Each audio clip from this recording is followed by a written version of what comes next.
Dear students, next topic हमारा होगा, आप लोगों की यूनिट मैंने स्टार्ट की है एंडोक्राइन सिस्टम से रिलेटेड। जो मेडिसिन मैंने स्टार्ट किए थे उसमें हम लोगों ने दो ड्रग्स के बारे में पढ़ा है, या फिर मैं बोलूँ कि हमने डायबिटिक मेलाइटस और दूसरा कौन सा पढ़ा था, थायराइड के मेडिसिन के बारे में हम लोगों ने पढ़ा था। ठीक है, तो एक टाइप से क्या है, जो थायराइड हार्मोन और इंसुलिन हार्मोन के बारे में हम लोग डिस्कस कर चुके थे। ओरल हाइपोग्लाइसीमिक एजेंट के बारे में हम लोगों ने डिस्कस कर लिया था। नेक्स्ट अगर अब हम देखें तो अब हम कौन कौन सी मेडिकेशंस हैं और जो हमारे जो फीमेल रिप्रोडक्टिव सिस्टम जो है उस पे, उसकी मसल्स पे जो कॉन्ट्रैक्शन और रिलैक्सेशन का काम करेंगी। ठीक है, तो अब हम देखते हैं कि कौन कौन सी मेडिसिन है जो कॉन्ट्रैक्शन और रिलैक्सेशन का काम करेंगी यूट्राइन कैविटी पे। तो हम लिख सकते हैं uterine stimulant and relaxation. Next topic क्या होगा हमारा, यूट्राइन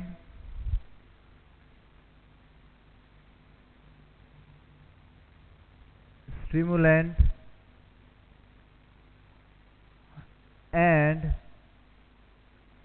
रिलैक्सेंट। ध्यान देना, पहला हम स्टार्ट करेंगे यूट्राइन स्टिमुलेंट। यूट्राइन स्टिमुलेंट, अच्छा इसका दूसरा नाम और याद रखना, इक्बॉलिक्स। क्या नाम होगा इसका दूसरा, इक्बॉलिक्स। या फिर मैं बोलूँ आप लोगों को ये कहाँ पर काम करता है, ये जो यूट्राइन स्टिमुलेंट हैं ये सजाइटल पार्ट पे काम करेंगे, किसके, ऑफ पेल्विस।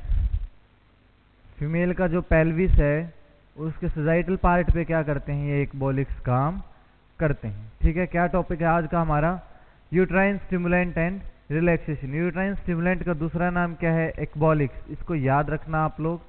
ठीक है, सजाइटल पार्ट पे क्या करते हैं, पेल्विस के ये काम करते हैं। देखो हम सबसे पहले देखते हैं कि जो यूट्राइन स्टिमुलेंट हैं, यूट्राइन स्टिमुलेंट हैं वो कौन कौन से हो सकते हैं। देखो डियर स्टूडेंट, यूट्राइन स्टिमुलेंट की अगर मैं बात करूं, यूट्राइन स्टिमुलेंट की अगर मैं बात करूं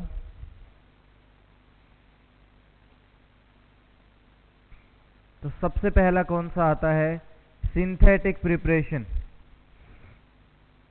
सिंथेटिक प्रिपरेशन,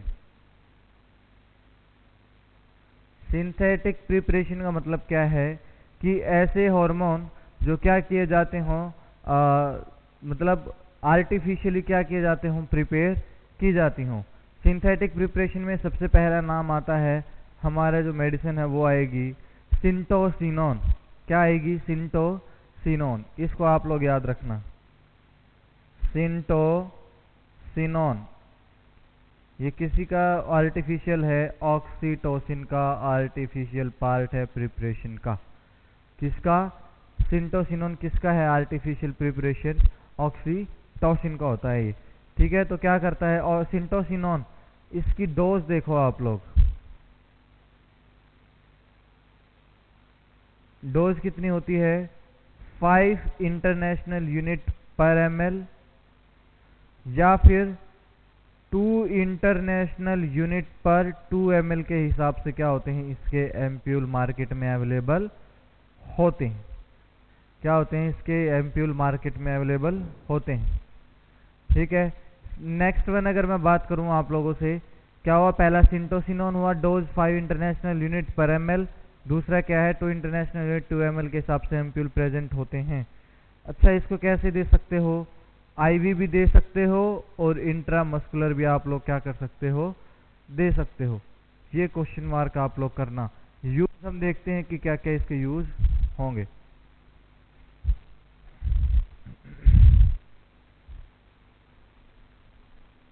पहला क्या हुआ सिंथेटिक प्रिपरेशन में, सिंटोसिनोन जो कितना था, 5 इंटरनेशनल यूनिट पर ml के हिसाब से आता है, या फिर 2 इंटरनेशनल यूनिट पर ml के हिसाब से मिलेगा आप लोगों को। आप लोग IV और IM दोनों दे सकते हो। ठीक है। नेक्स्ट अगर मैं बात करूं, एक तो हुआ आर्टिफिशियल प्रिपरेशन, क्या हुई, सिंटोसिनोन। पहली क्या थी, सिंटोसिनोन, मतलब क्या था ये, ऑक्सीटोसिन का क्या था, आर्टिफिशियल प्रिपरेशन था, ये आर्टिफिशियल प्रिपरेशन थी। नेक्स्ट की अगर मैं बात करूं आप लोगों से, सिंटोमेट्रिन, दूसरी प्रिपरेशन कौन सी है, सिंटोमेट्रिन। उसमें क्या आता है, एर्गोमेट्रिन, क्या आता है, एर्गोमेट्रिन और मिथार्जिन, एर्गोमेट्रिन और मिथार्जिन। होता क्या है, मिथार्जिन को तो एक्चुअली आजकल किस में कंसिडर किया जाता है, एर्गोट डेरिवेटिव्स में।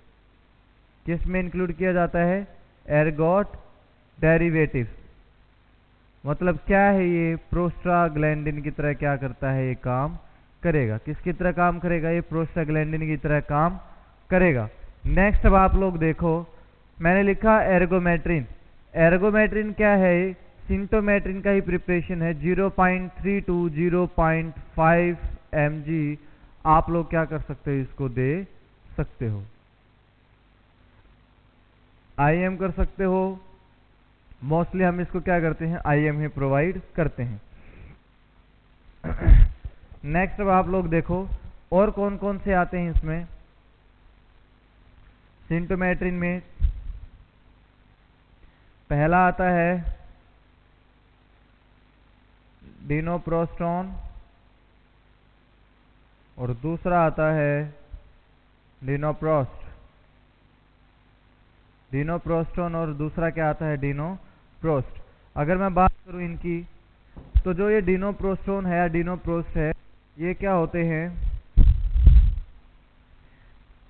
प्रोस्टोल, डिनोप्रोस्टोल।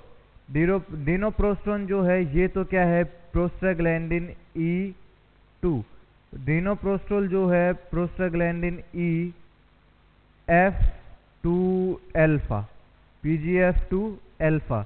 ये आप लोग नाम याद रखना, PGE2, PGF2 अल्फा, ये दो नामों से क्या होता है, ये हम लोगों को मिलता है। अच्छा, सबसे पहले हम लोग देखते हैं जो ऑक्सीटोसिन है, इसका मेन रोल क्या है हमारे फीमेल की बॉडी में।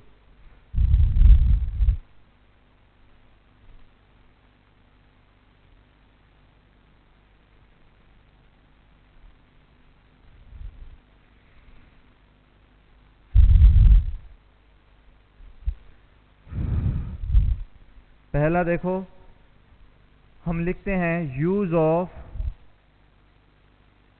Oxytocin, use of oxytocin. अच्छा, ऑक्सीटोसिन का मेन यूज क्या है, देखो सबसे पहले इन मिल्क इजेक्शन। पहला क्या काम है इसका सबसे ज्यादा, कि मिल्क इजेक्शन में काम करेगा। दूसरा क्या आता है, uterine smooth muscle contraction. Uterine cavity की जो स्मूथ मसल्स हैं उसमें क्या करता है, कॉन्ट्रैक्शन करेगा। अच्छा, कॉन्ट्रैक्शन क्यों करवाया जाएगा, for induction of labour, for induction of labour. ठीक, लेबर का क्या है, कोई पीरियड स्टार्ट हुआ है अब, कि लेबर का टाइम ड्यूरेशन क्या हो जाता है, स्टार्ट हो जाता है, तब ये क्या करता है, तब ये क्या करता है, ऑक्सीटोसिन इस हाइपोथैलेमस की पोस्टीरियर पिट्यूटरी के पास क्या जाता है, सेंसेशन जाएगा। तब क्या होता है, ये ऑक्सीटोसिन स्टोर कहाँ पर होता है, सुप्रावेंट्रिकुलर और पेरीवेंट्रिकुलर और सुप्राऑप्टिक बेस, जो लोब था, जो न्यूक्लियाई थी पोस्टीरियर लोब की, वहां पर हाइपोथैलेमस का जो पेरीन्यूक्लियर और सुप्रा ऑप्टिक जो न्यूक्लियाई थी हाइपोथैलेमस की, वहां पर क्या होता है, ये ऑक्सीटोसिन स्टोर रहता है। वहां पर सेंसेशन जाएगी हाइपोथैलेमस में, ठीक है, वहां से रिलीज होता है। स्टोर कहां पर होता है, posterior lobe of pituitary gland. तो वहां से क्या होगा, फिर ये रिलीज होना स्टार्ट हो जाता है। नेक्स्ट वन क्या आता है,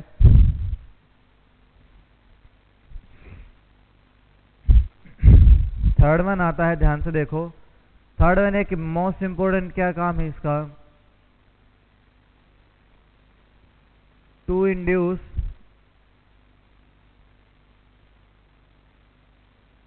इसको हम लोग अबॉर्शन में भी क्या कर सकते हैं, यूज कर सकते हैं। नेक्स्ट आता है टू कंट्रोल ब्लीडिंग, और क्या कर सकते हैं, कंट्रोल ब्लीडिंग। पोस्टपार्टम पीरियड में अगर ब्लीडिंग वगैरह हो जाए या पोस्टपार्टम हेमरेज हो जाए, बट ये ड्रग ऑफ चॉइस वहां पर नहीं है, वहां पर ये ड्रग ऑफ चॉइस नहीं है। ठीक है, तीसरा क्या है, ये 4-5 के क्या आते हैं, मेन फंक्शन हम लोगों को दिखाई देते हैं। ठीक है, पहला क्या हुआ, मिल्क इंजेक्शन में होगा, यूट्राइन स्मूथ मसल कॉन्ट्रैक्शन में हेल्प करेगा फॉर इंडक्शन ऑफ लेबर, ये इसका मोस्ट इंपोर्टेंट काम है, for induction of labour, to induce abortion और to control bleeding in postpartum period. हम वहां पर क्या कर सकते हैं, इसको यूज कर सकते हैं। ठीक है, नेक्स्ट की अगर मैं बात करूं आप लोगों के साथ, सिंथेसिस एंड स्टोरेज ऑफ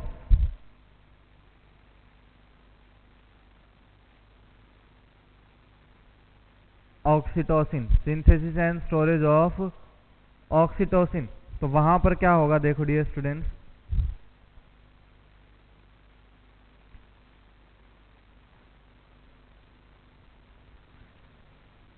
जो इसकी सिंथेसिस होती है,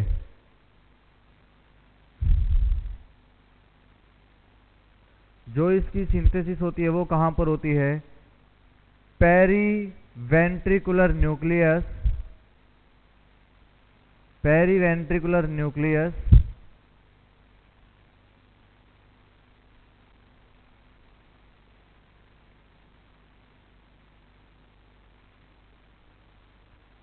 and supraoptic nuclei,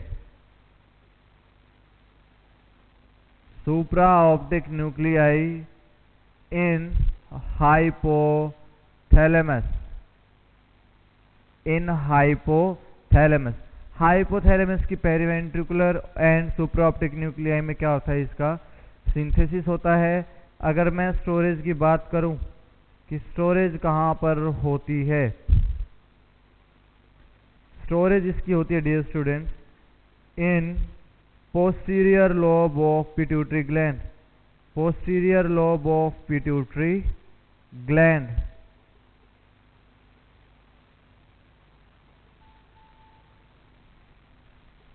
in posterior lobe of pituitary gland. अगर मैं डायरेक्ट बोलूँ आप लोगों को तो क्या हो सकता है, पोस्टीरियर पिट्यूटरी में क्या करता है, ये स्टोर होता है, पोस्टीरियर पिट्यूटरी में क्या होता है, ये स्टोर होता है।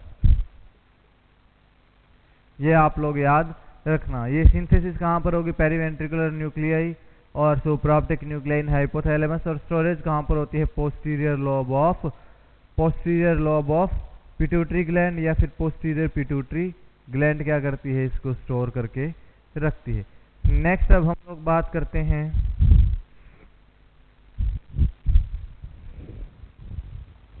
सबसे पहला काम क्या है इसका, मिल्क इंजेक्शन में। तो एक हम इसका मेन फंक्शन के बारे में, इसकी पैथोफिजियोलॉजी देखते हैं, मिल्क इंजेक्शन में कैसे काम करता है, ये मिल्क इंजेक्शन में कैसे काम करेगा। मतलब जो मदर प्रेग्नेंट थी, अब उसकी डिलीवरी हो चुकी है, ठीक है, तो कैसे ये मिल्क इंजेक्शन में हेल्प करता है। देखो डियर स्टूडेंट्स, होता क्या है,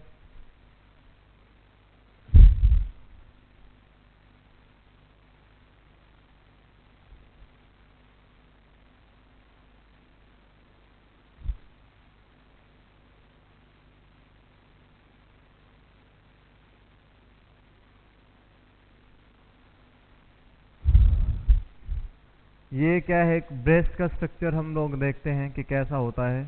फीमेल ब्रेस्ट का एक स्ट्रक्चर देख लेते हैं हम लोग।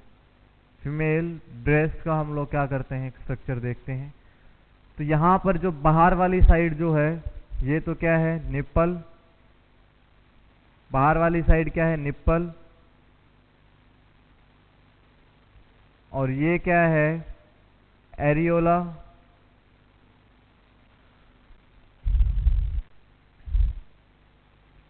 ये क्या है, डक्ट,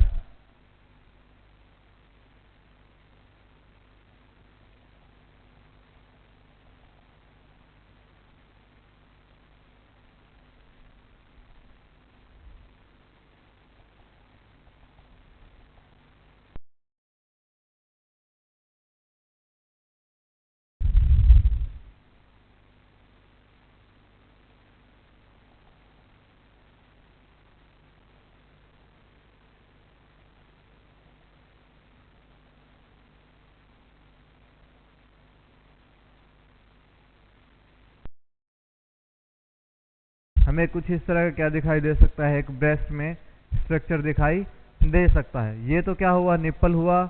ऊपर वाला हिस्सा क्या था, एरियोला। ऊपर वाला हिस्सा क्या था, एरियोला, जो डार्क पिगमेंटेड कलर का होता है। अंदर क्या है, एक डक्ट है।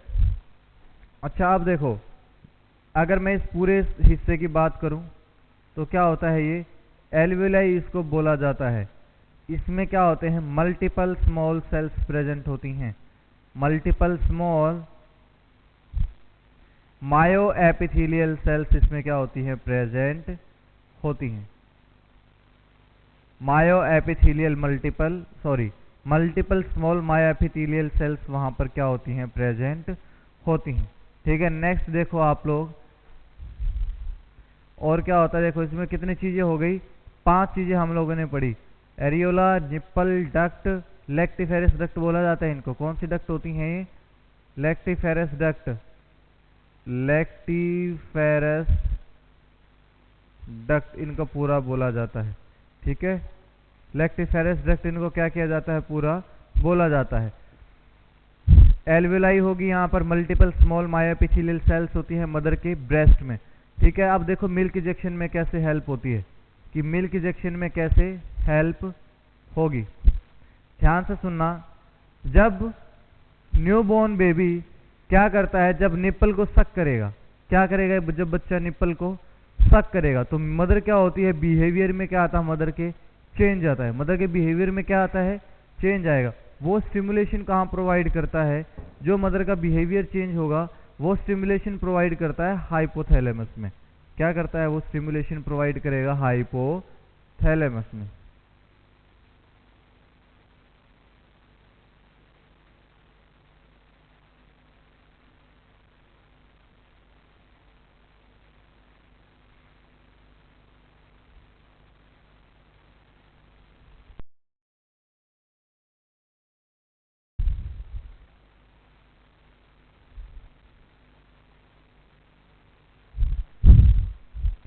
देखो ये क्या थी, मैं एक बार इसका स्ट्रक्चर बना देता हूं। फॉर एग्जाम्पल ये क्या है, हाइपोथैलेमस।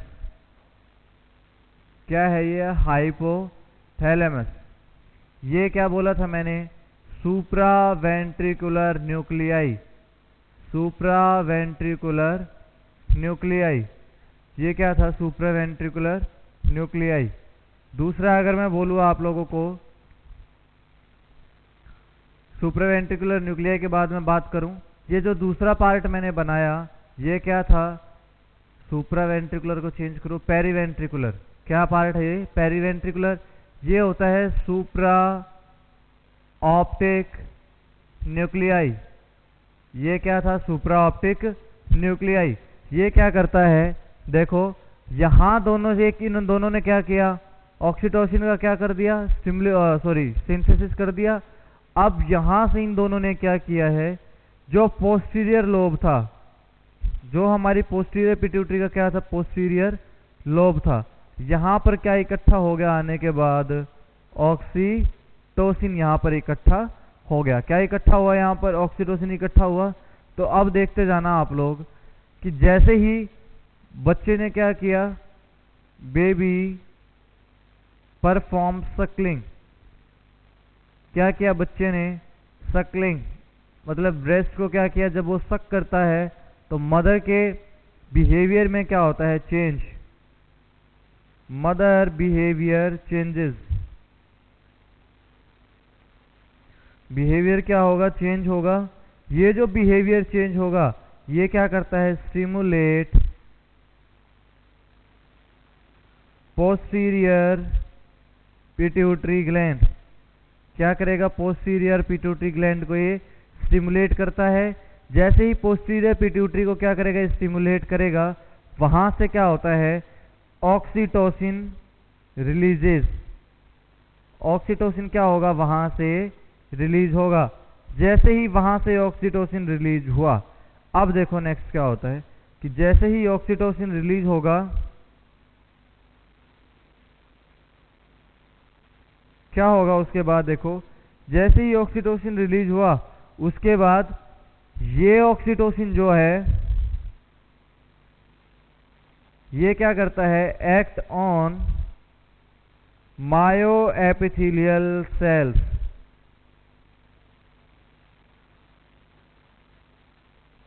कहां पर काम करेगा? ये मायो एपिथेलियल सेल्स पे काम करेगा। जब ये ऑक्सीटोसिन मायो एपिथेलियल सेल्स पे काम करेगा तो इसका मतलब वहां पर क्या होगी? कॉन्ट्रैक्शन होगी। क्या होगी? कॉन्ट्रैक्शन होगी। उसके बाद जैसे ही कॉन्ट्रैक्शन होगा ये कहां पर पहुंच जाएगा? लैक्टिफेरस डक्ट में आ जाएगा। लैक्टिफेरस क्या करेगा? ये डक्ट में आ जाएगा। ठीक है, लैक्टिफेरस डक्ट में क्या करेगा? ये आ जाएगा।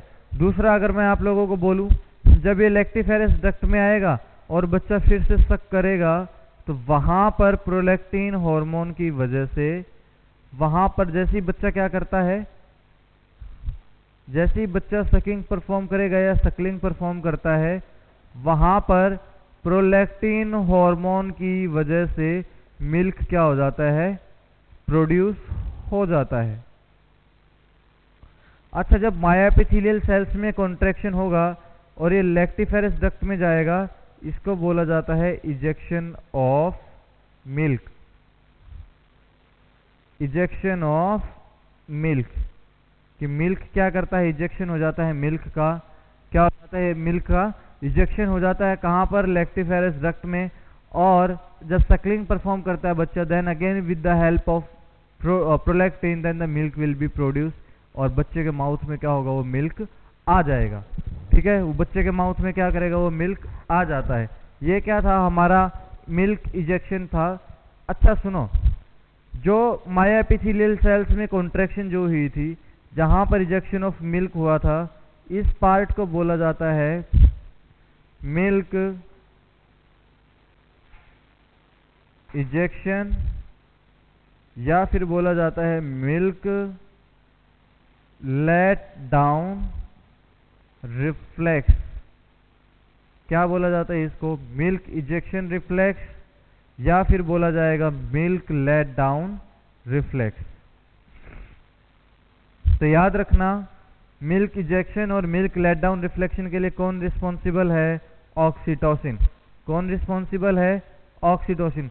लेकिन मिल्क प्रोडक्शन के लिए, मिल्क की प्रोडक्शन के लिए कौन रिस्पॉन्सिबल है? प्रोलैक्टिन।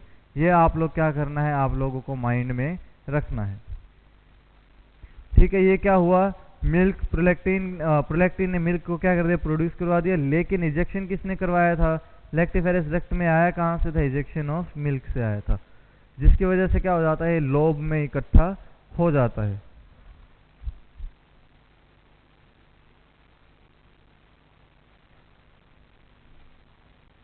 नेक्स्ट अब हम लोग देखते हैं कि जब ये यूट्राइन कैविटी पे एक्ट करता है, जब ये यूट्राइन कैविटी पे एक्ट करेगा, तब कौन सी मसल्स कॉन्ट्रैक्ट होंगी या कौन सी चीज डायलेट होती है?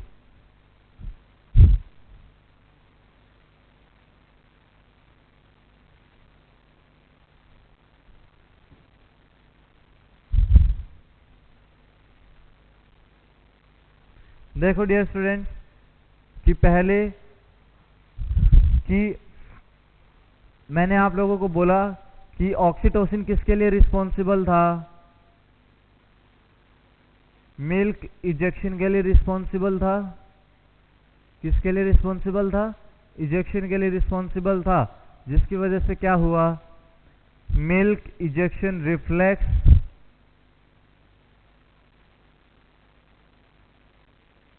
या फिर क्या हुआ? लेट डाउन रिफ्लेक्स या मिल्क लेट डाउन रिफ्लेक्स।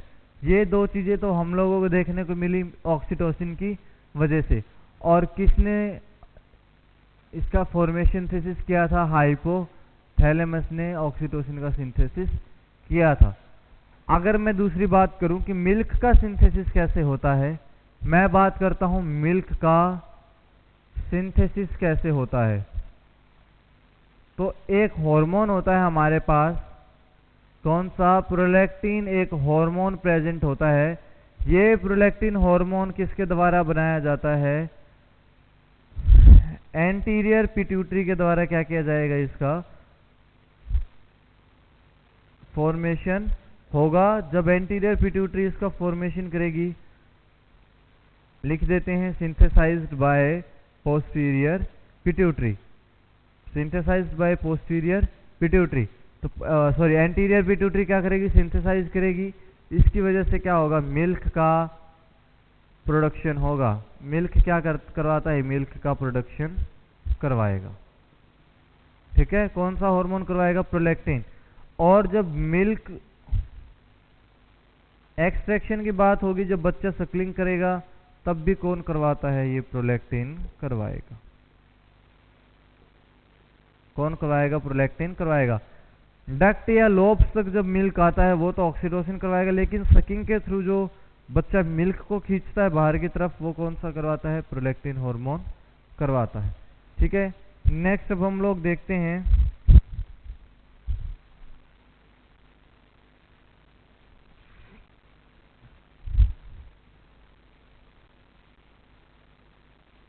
ये जो ऑक्सीटोसिन है, दूसरा जो इसका हमने देखा था, act on smooth muscles of uterus, act on smooth muscles of uterus, ये कैसे करता, देखो।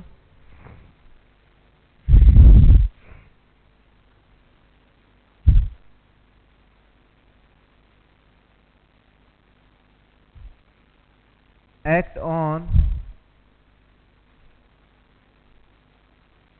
यूट्राइन मसल्स, देखो क्या होगा डियर स्टूडेंट, होता कैसे है कि ऑक्सीटोसिन कैसे यूट्राइन मसल्स पे काम करेगा, हमारे यूट्रस पे, जहां पर फॉर एग्जांपल ये एक यूट्रस है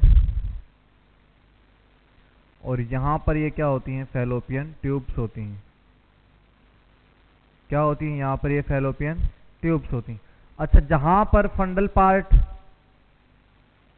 यूट्रस का फैलोपियन ट्यूब से मिलता है, वहां पर दोनों तरफ क्या होता है, बॉडी ऑफ कॉर्नुआ,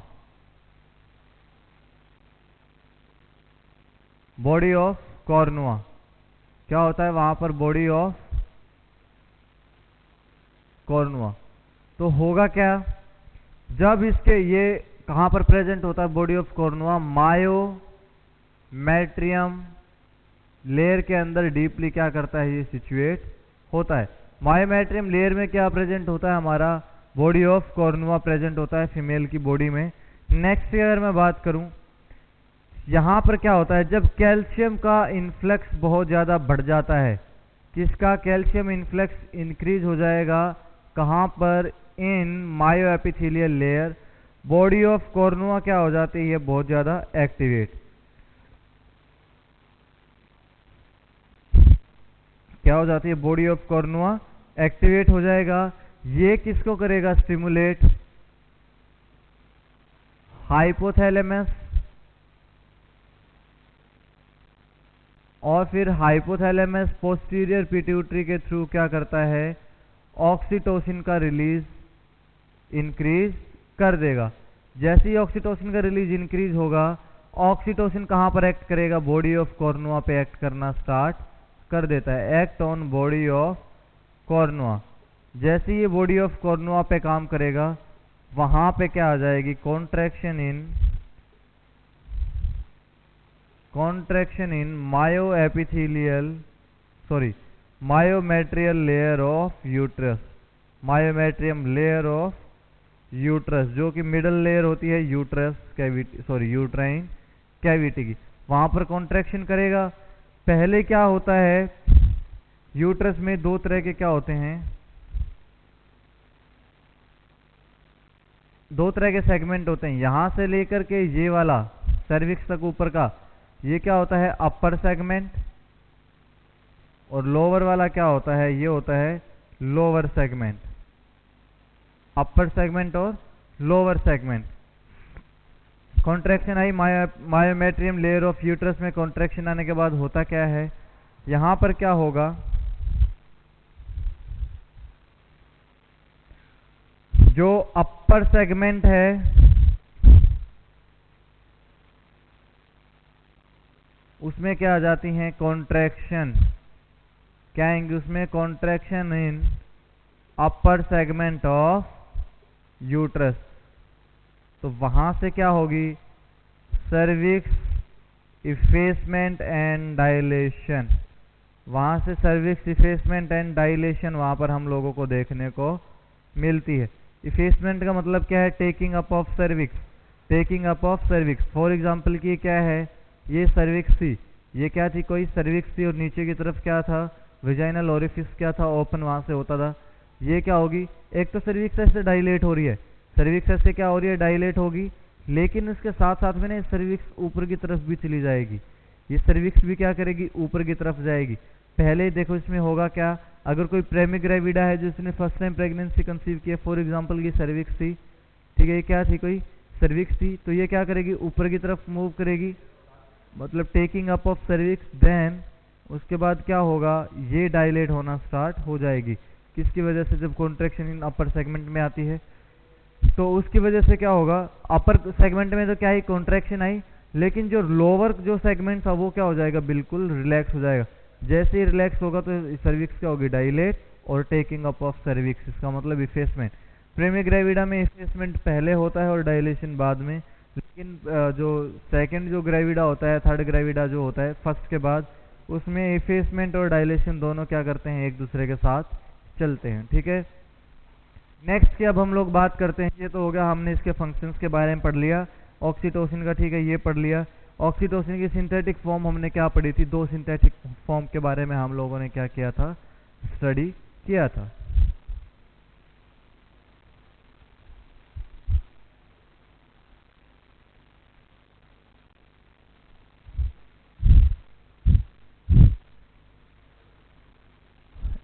ऑक्सीटोसिन क्या कर रहा था, अबॉर्शन भी करवा रहा था, ब्लीडिंग को भी कंट्रोल कर रहा था, और क्या करता था ये,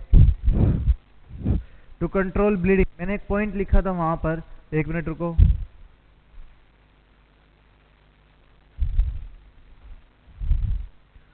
वहां पर हम लोगों ने क्या पढ़ा था, एक मैंने लास्ट में पॉइंट लिखा था, टू कंट्रोल ब्लीडिंग।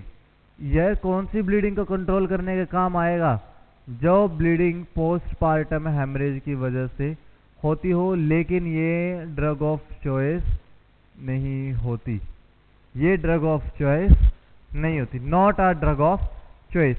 नेक्स्ट मैं बोलूं आप लोगों को, एक ना इंपॉर्टेंट स्पेसिफिक फीचर लिख लेना इसका, इंपॉर्टेंट स्पेसिफिक फीचर, ये क्या होता है, mild anti diuretic hormone, anti diuretic hormone, ये क्या होता है, माइल्ड एंटी डायूरेटिक हार्मोन होता है, बहुत ही मामूली सा कैसा काम करता है, एडीएच की तरह काम करेगा, मतलब यूरिन की रिटेंशन करवाने में क्या करता है, ये हेल्प करेगा, क्या करेगा, यूरिन की रिटेंशन करवाने में ये हेल्प करता है, ठीक है। नेक्स्ट अगर अब हम लोग देखते हैं इसकी डोजेज को, हम लोग देखेंगे, ठीक है। हम लोगों ने क्या क्या पढ़ा अभी तक, इसकी आर्टिफिशियल जो प्रिपरेशन थी, ऑक्सीटोसिन की जो अभी तक प्रिपरेशन हम लोगों ने पढ़ी, ऑक्सीटोसिन की प्रिपरेशन हम लोगों ने क्या क्या पढ़ी थी, एक पढ़ी हमने सिंथेटिक प्रिपरेशन में सिंटोसिनोन पढ़ा था। सिंटोसिनोन में क्या पढ़ा था हम लोगों ने, 5 इंटरनेशनल यूनिट पर ml था, या 2 इंटरनेशनल यूनिट पर 2 ml के हिसाब से हम लोगों ने क्या किया था, यहाँ पर स्टडी किया था।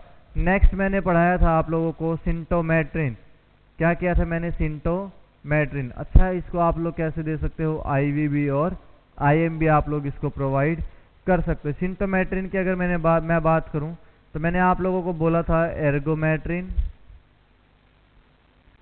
क्या बोला था, एर्गोमेट्रिन और मिथार्जिन। मिथार्जिन को तो एर्गो डेरिवेटिव में कंक्लूड करते हैं और एर्गोमेट्रिन को भी वैसे करते हैं, लेकिन सिंटोमेट्रिन की कैटेगरी में क्या किया जाता है, इसको रखा जाता है।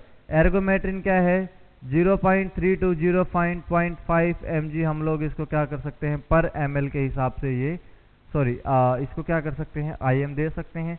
मिथार्जिन को क्या करते हैं, 0.3 चेंज करना है इसको, 1 to 5 से लेकर के 0.250, एक तो ये डोज दे सकते हो आप लोग mg, और एक दूसरी क्या आती, 0.25 to 0.5 mg आप लोग ये क्या कर सकते हो, IM उस किसी पर्टिकुलर पेशेंट को एडमिनिस्टर कर सकते हो।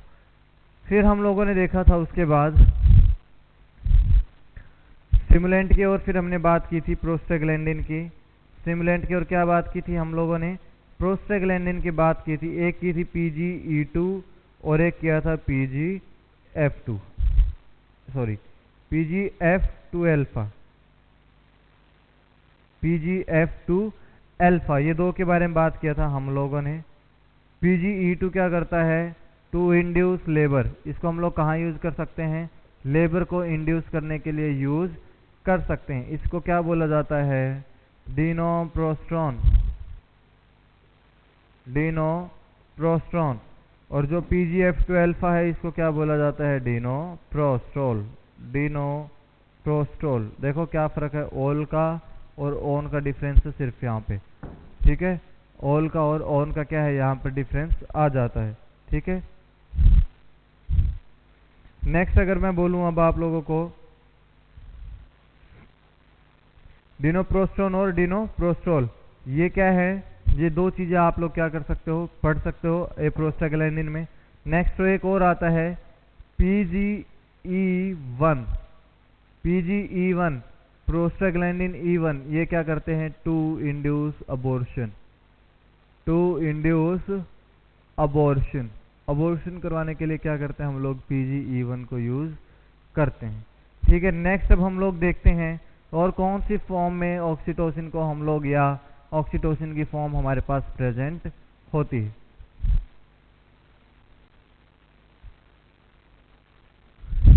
एक ऑक्सीटोसिन होता है नेजल स्प्रे के फॉर्म में। किस में होता है? Nasal spray. लिख सकते हैं हम लोग नेजल स्प्रे ऑफ ऑक्सीटोसिन। कि फीमेल की बॉडी में ऑक्सीटोसिन नेचुरली प्रेजेंट नहीं है, तब आप लोग क्या कर सकते हैं? 40 इंटरनेशनल यूनिट क्या कर सकते हो? उस पर्टिकुलर पेशेंट को हम लोग इनहेलेशन में क्या कर सकते हैं? यूज कर सकते हैं। 40 इंटरनेशनल यूनिट पर ml किस रूट से दोगे? नेजल इनहेलेशन करवाया जाता है। और किस लिए यूज किया जाता है? मोस्ट इंपॉर्टेंटली क्वेश्चन याद रखना, मिल्क इजैक्यूलेशन के लिए। किसके लिए किया जाता है? For milk ejaculation, for milk ejaculation. उसके लिए क्या किया जाता है? इसको यूज किया जाता है, ठीक है। फॉर मिल्क इजैक्यूलेशन, ये समझ में आया इतना। नेक्स्ट अब हम लोग बात करते हैं कि स्टोरेज कहाँ पर की जाती है ऑक्सीटोसिन की। कि स्टोरेज हम लोग कितने टेम्परेचर पे स्टोरेज कर सकते हैं ऑक्सीटोसिन की, या फिर जो ऑक्सीटोसिन है कितने डिग्री टेम्परेचर पे स्टेबल रह सकता है। देखो आप लोग हमेशा एक चीज याद रखना, जो ऑक्सीटोसिन है वो क्या कर सकते हैं हम लोग 2 to 8 डिग्री सेल्सियस पे क्या कर सकते हैं? इसको स्टोर कर सकते हैं। क्या कर सकते हैं? इसको store 2 to 8 degree Celsius temperature पे, सेंटीग्रेड पे क्या कर सकते हैं? स्टोर कर सकते हैं। अच्छा, इसका सॉल्यूशन क्या बनता है? 2 इंटरनेशनल यूनिट पर 500 ml ऑफ, देखो RL में भी चल सकता है ये और NS में भी चलता है ये। तो आप लोग क्या कर सकते हो? 2 international unit plus 500 ml of RL या NS क्या करते हैं? इसमें मिक्सअप किया जाता है। पहले आप लोग क्या करते हो? 12 ड्रॉप्स पर मिनट के हिसाब से इंक्लूड करते हो। क्या करते हैं? इसको स्टार्ट करते हैं। और उसके बाद में क्या किया जाता है? आफ्टर दैट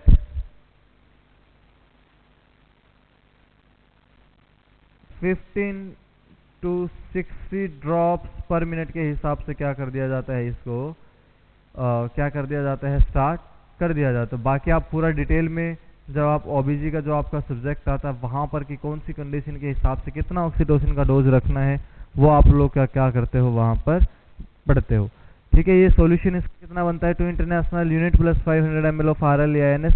इंपॉर्टेंट याद रखना, RL को मोस्ट इंपॉर्टेंट मतलब प्रायोरिटी दी जाती है। प्रायोरिटी किसको दी जाएगी? RL को प्रायोरिटी हम लोग देते हैं, ठीक है। NS भी कर सकते हो लेकिन मोस्ट इंपॉर्टेंटली RL में, क्योंकि RL के पास क्या होता है? ग्लूकोज प्रेजेंट होता है। तो मदर को क्या किया जाता है? अगर NPO रख दिया जाता है उस कंडीशन में, तो ये क्या करेगा? RL उस पेशेंट को या उस मदर को क्या करता है? ग्लूकोज की सप्लाई करता रहता है और एनर्जी क्या रहती है? मदर को मिलती रहती है। After that 15 to 60 drops per minute के हिसाब से आप लोग क्या कर सकते हो, उसको स्टार्ट कर सकते हो। ठीक है, अब हम बात करते हैं कॉम्प्लिकेशन ऑफ ऑक्सीटोसिन यूज। क्या करते हैं, complication of oxytocin use.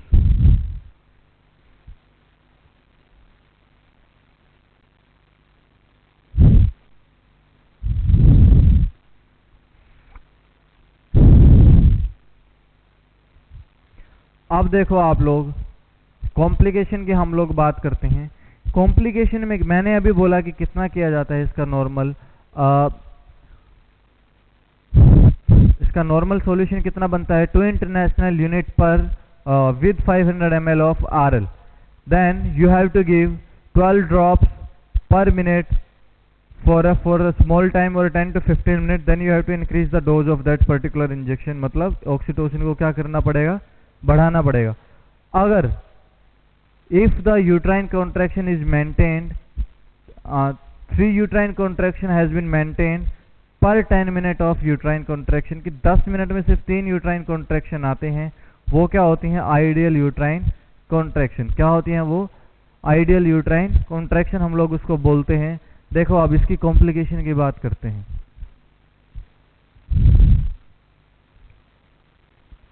Complication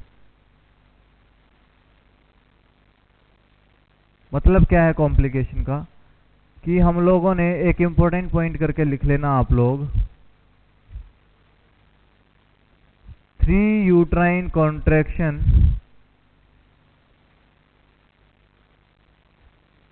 कितनी मिनट में, 10 मिनट में। कितनी मिनट में आती हैं, 10 मिनट में। इसको क्या बोला जाता है, आइडियल यूट्राइन कॉन्ट्रैक्शन। ये क्या होती हैं, आइडियल यूट्राइन कॉन्ट्रैक्शन होती हैं, आइडियल यूट्राइन कॉन्ट्रैक्शन होती हैं। नेक्स्ट की अगर मैं बात करूं, जब ये आइडियल यूट्राइन कॉन्ट्रैक्शन हो, लेकिन जैसे ही हमने क्या कर दिया, पहली कॉम्प्लिकेशन अब स्टार्ट कर देना, if dose is given in higher amount, अगर डोज को हायर अमाउंट में क्या किया जाए, दे दिया जाए, if dose is given in higher amount, ये क्या करता है, हाइपर स्टिमुलेशन ऑफ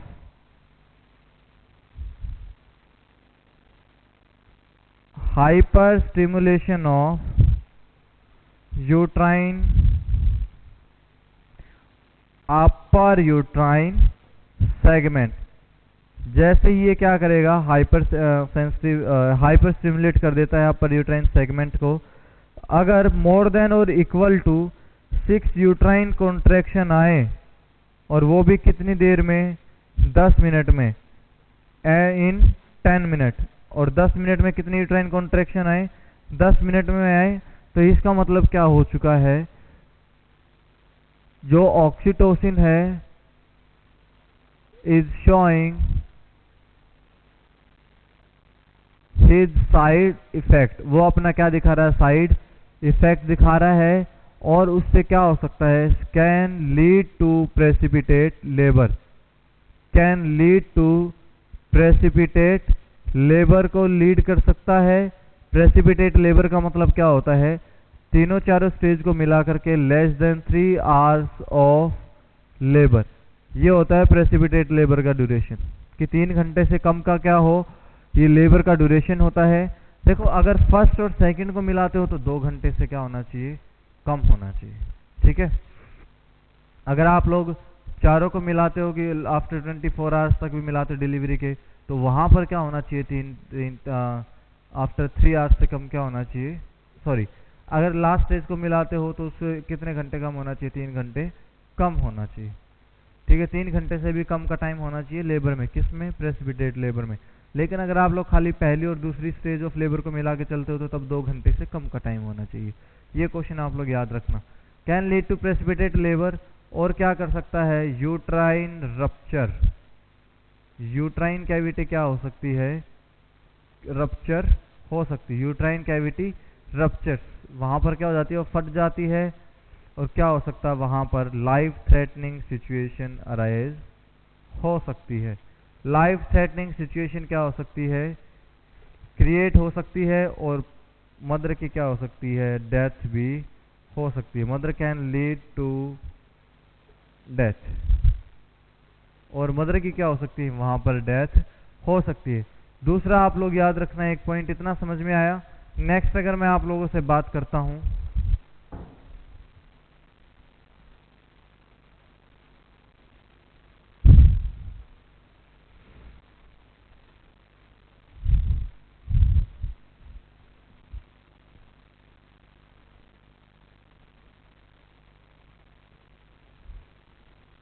कि कई बार क्या होता है, अगर oxytocin more than 60 drops per minute दे दिया जाए, उससे एक कंडीशन और हो सकती है। अच्छा, जो ऑक्सीटोसिन का जो एक्शन होता है ना, वो एक बार सुनना, ये क्या करता है, यूट्राइन कैविटी में तो क्या करता है, कॉन्ट्रैक्शन। यूट्राइन कैविटी में क्या करता है, कॉन्ट्रैक्शन, लेकिन साथ में ना ये ब्लड वेसल्स में क्या करता है, डायलेशन।